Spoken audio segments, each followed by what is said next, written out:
It's not too far from the Blaine Marina. Just a quick trip in a skiff and you get to stand on a working oyster farm.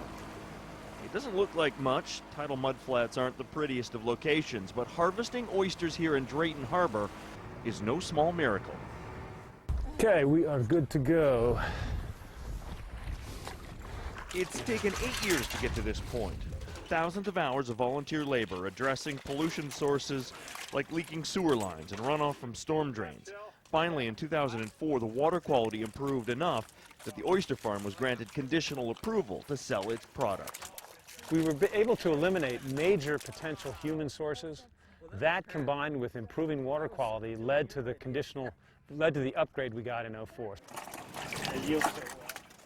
Conditional approval means that if it rains, the harvest is off. There are just too many inland sources of pollution that feed into Drayton Harbor to monitor.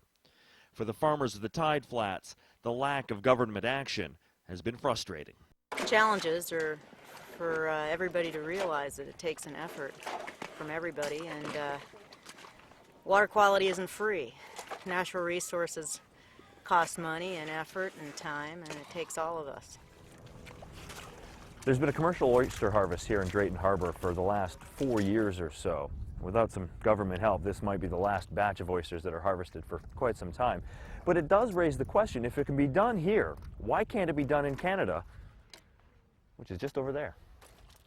It certainly is striking that a volunteer group there without formal administrative authority went ahead and did it, and now they're being formally approved. Here we don't seem to be able to get our act together and go ahead and do the same thing under very similar circumstances. Pollution levels have kept Mud Bay and Boundary Bay closed to shellfish harvesting for decades now, and multiple levels of bureaucracy mean no one even knows where to begin to try something like a community oyster farm. No less than 5 separate government agencies have something to do with shellfish harvesting. That's a lot of red tape to cut through.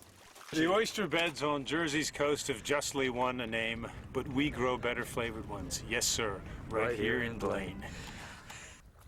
It's amazing what a little determination and diligence can do.